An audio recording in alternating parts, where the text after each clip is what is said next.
Well, we are not in Kansas anymore, but of course, I still got to bring you guys the real estate news, so let's go find somewhere shady and get into it. Bonus points if you can guess where I am this week. Hey there, and welcome back to another weekly news recap here on Prairie Real Estate. My name is Matthew Fife from Real Estate in Regina. Sorry, no Matilda this week. She didn't make the trip with me. We're going to be talking about a whole bunch to do with rent. We've got the new rental report that is out.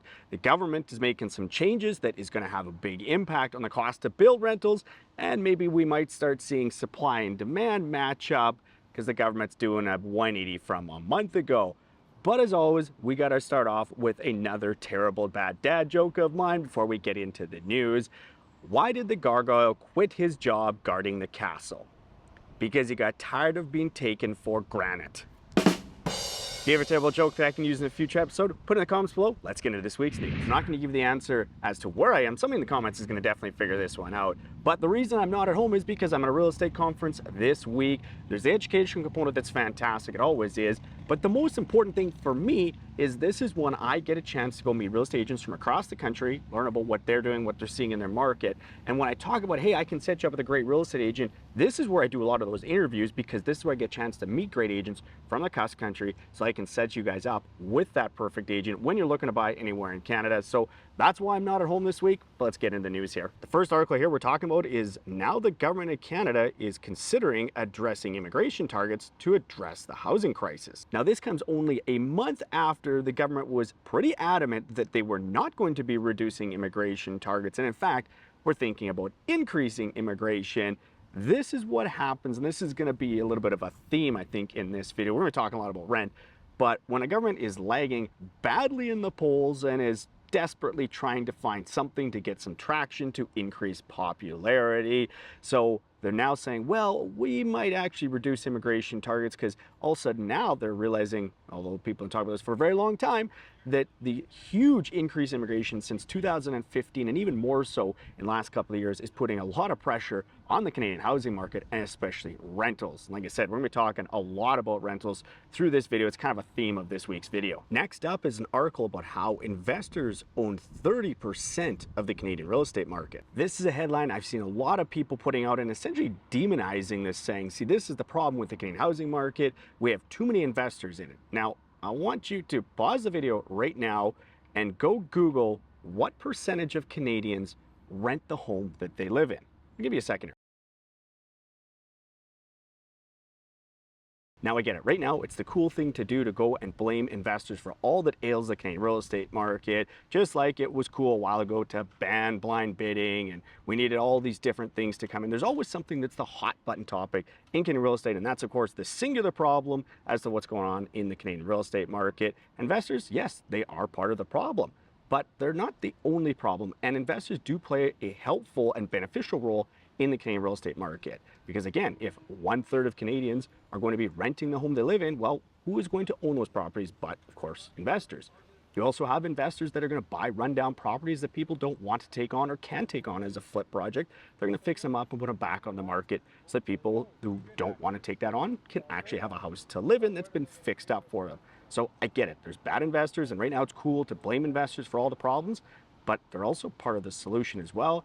And when you see these headlines of 1/3 or 30% of residential properties are owned by investors, yes, they are, because 1/3 of Canadians rent the properties they live in. Next is an announcement from the federal government. They are going to remove GST on purpose-built rentals effective immediately. Like I mentioned earlier, that when a government is lagging the polls and getting desperate, they're going to start seeing what sticks and then going to increase their popularity.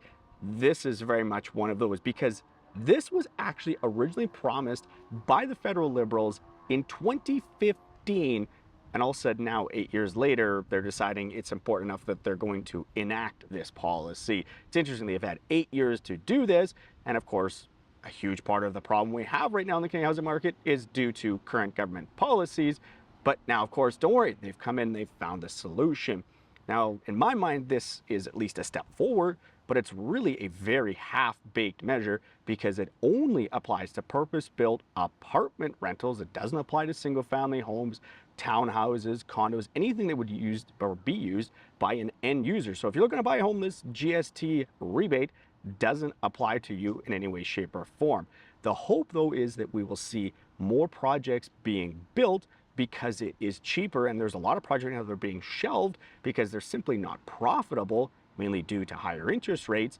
But at least with a slightly lower tax implication, some of these projects may be viable and builders will look to build these now.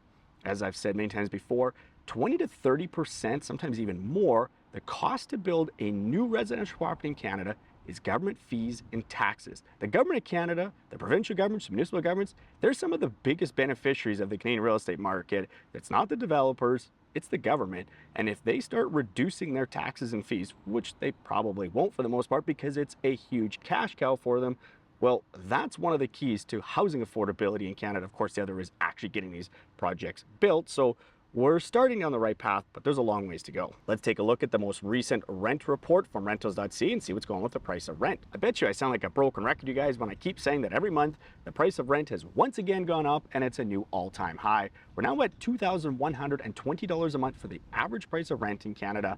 That is up 2% month over month and 10% annually. Once again, Vancouver tops the list as the most expensive place in Canada to rent a home, but they did see a month over month decline for both 1 and 2 bedroom apartments. It's been a while since I've seen that.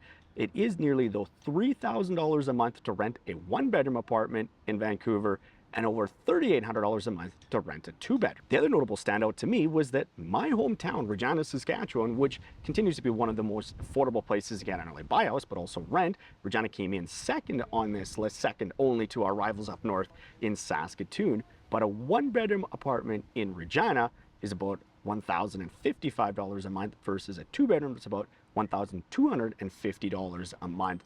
That also declined month over month. Part of that though is seasonality. And when I'm talking with my friends across the city and investors that have rental properties, they're all saying that basically they have 0% vacancy rate. So I don't expect this to be more of a long-term trend in Regina. We're seeing a huge population increase in this city. This is more, I think, seasonal than it is actual downward pressure on prices overall. And as I talked about earlier in the video, we're seeing a significant pressure on the rental markets across Canada because of our strong immigration numbers. And that's not just permanent residents, that's international students and temporary foreign workers. That's all putting a lot of pressure on a rental market. Now, of course, we're seeing the government maybe starting to backpedal on this. We'll see if they actually do make the changes they've been floating kind of out there as a balloon to see what the interest from the public is, whether they're going to actually do this or not. And with the government reducing GST, that is of course going to make projects potentially viable that weren't before. At the very least, it's going to reduce the cost and incentivize builders to try to get these purpose-built rentals actually completed. But we're going to need a lot more than that to start making housing more affordable in Canada.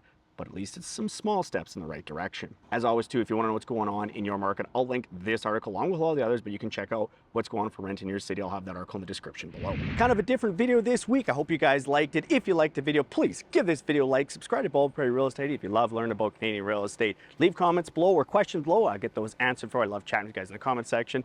And as always, thanks very much for watching.